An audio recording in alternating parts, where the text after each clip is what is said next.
आंतरराष्ट्रीय विषयाचे अभ्यासक शैलेंद्र देवळाणकर सर सध्या आपल्या सोबत आहेत। सर, स्वागत आहे तुमचं। जेडी वान्स यांनी स्पष्ट केलेलं आहे की चर्चा निष्फळ ठरलेली आहे। खरं तर संपूर्ण जगाचं लक्ष या चर्चेकडे होतं। काहीतरी ठोस यातून बाहेर येईल, सकारात्मक असा निर्णय होईल अशी अपेक्षा होती, मात्र ही अपेक्षा आता फोल ठरलेली आहे। नाही, नक्कीच 21 तासांपासून ह्या चर्चा इस्लामाबादमध्ये चाललेल्या होत्या आणि खुद्द जेडी व्हॅन्सनी ज्या स्वरूपात आता स्पष्ट केलंय की याच्यातनं कोणत्याही प्रकारचा ॲग्रीमेंट हा झालेला नाहीये, परंतु त्यांनी एक जे वाक्य वापरलं ते फार महत्त्वपूर्ण आहे की ही आमच्यापेक्षा जास्त वाईट न्यूज ही इराणसाठी आहे आणि त्यामुळे एक पद्धतीने त्यांनी इराणला इशारा दिलेला आहे, एक पद्धतीने ही धमकीच आहे। कालपासून डोनाल्ड ट्रम्प सातत्याने म्हणतायत की तुम्ही जर ह्या टॉक्समधनं काही आउटकम बाहेर नाही आला तर इराणला याहीपेक्षा भयानक अशा दिवसांचा सामना करावा लागू शकतो आणि आता तशाच पद्धतीची परिस्थिती निर्माण होण्याची शक्यता ही अजिबात नाकारता येत नाहीये।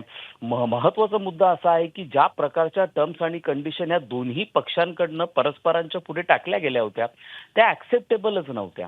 याचं कारण असं आहे की स्ट्रेट ऑफ हार्मुज ओपन करणं हे इराणसाठी सध्या तरी पॉसिबल नाही आहे। याचं कारण असं आहे की तो त्यांच्याकडचं ब्रह्मास्त्र आहे आणि जोपर्यंत त्यांच्या इतर टर्म्स आणि कंडिशन ऍक्सेप्ट होत नाही, सगळ्यात महत्त्वाचं म्हणजे इराणची गोठवलेली प्रॉपर्टी जी आहे, जवळपास 10 देशांमधली इराणची डॉलरमधली बिलियन डॉलरची प्रॉपर्टी ही जी गोठवली आहे ती पुन्हा एकदा रिलीज करा ही मागणी होती आणि आर्थिक निर्बंध हटवणं, पण आर्थिक निर्बंध हटवण्यासाठी पण अमेरिका कोणत्याही परिस्थितीत तयार नव्हता। मुख्य म्हणजे लेबननचा मुद्दा पुन्हा एकदा आला। ज्या पद्धतीने इस्रायल लेबननवरती अटॅक करतोय, खरं तर तो पुन्हा इराणने टाकलेल्या 10 कंडिशनचा भाग होता, परंतु त्याचे व्हायलेशन होत होतं आणि महत्त्वाचं म्हणजे अमेरिकेने संपूर्ण गाशा हा आखातामधनं गुंडाळावा, त्यांचे बेसेस बंद करावेत अशा स्वरूपाची मागणी देखील इराणकडनं करण्यात आली होती। त्यामुळे स्वाभाविकपणे ते अमेरिकेला ऍक्सेप्ट होणं शक्य नव्हतं आणि अमेरिकेने त्वरित स्ट्रेट ऑफ हार्मुज ओपन करा ही मागणी केलेली होती, ते इराणला ऍक्सेप्ट होणं पॉसिबल नव्हतं। त्यामुळे हे जबरदस्तीने एकत्र आल्यासारखं होतं। डोनाल्ड ट्रम्प यांना याच्यातनं एक्झिट पाहिजे आहे, त्यासाठी काहीतरी तोडगा निघावा म्हणून ते डेस्परेट आहेत, म्हणून हा प्रयत्न केला गेला, मात्र त्याला यश येणं हे अवघड होतं आणि आता भविष्यामध्ये मात्र यातनं काहीतरी भयानक घडण्याची शक्यता नाकारता येत नाही। सर, तुम्ही म्हणता की भविष्यात काहीतरी भयानक घडू शकतं, मात्र अमेरिका त्यासाठी 15 दिवसांची वाट पाहिल का, की त्याही आधी अमेरिकेकडून भीषण हल्ले इराणवर सुरू होतील?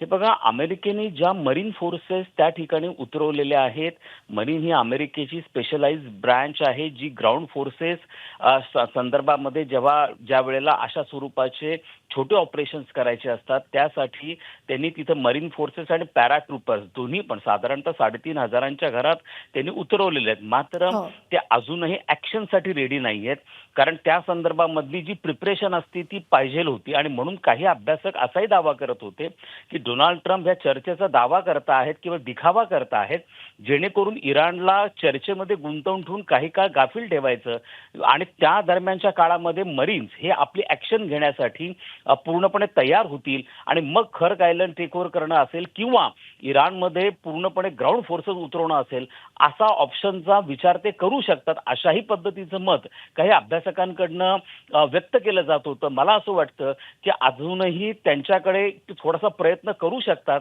मात्र आता अमेरिका ग्राउंड ऑपरेशनकडे वळू शकतो किंवा त्याची शक्यता आता वाढलेली आहे। सर, एका बाजूला अमेरिकेनं अशा रीतीनं आक्रमक भूमिका ठेवणं किंवा ताठर भूमिका घेणं हे तर अपेक्षितच होतं, मात्र इराणची कुठेतरी पडती बाजू आहे, कारण त्यांना सगळ्यात जास्त धोका आहे। असं असताना इराण एक पाऊल मागे का जात नाहीये, हाही प्रश्न या निमित्तानं उपस्थित होतोय। हे आपण लक्षात ठेवणं गरजेचं आहे की इराणसाठी हा अस्तित्वाचा संघर्ष आहे, जसा हा इस्रायलसाठी अस्तित्वाचा संघर्ष आहे तसा इराणसाठी पण आहे। इराण आणि इस्रायल यांनी परस्परांना नष्ट करण्याचा विडा उचललेला आहे, दोघांना परस्परांपासून प्रचंड धोका आहे, दोघांकडे अण्वस्त्र आहेत आणि त्यामुळे मध्ये इराण कोणत्याही प्रकारचं कॉम्प्रोमाइज करेल असं नाहीये। इराणची तयारी ही गेल्या 2 ते 3 दशकांपासून सातत्याने चालू आहे, कारण त्यांना अशा प्रकारचा जॉईंट अटॅक होईल याची अपेक्षा होती। किंबहुना मागच्या वर्षी जेव्हा 12 दिवसाचा संघर्ष चालला त्यानंतर इराणने आपली तयारी वाढवली होती।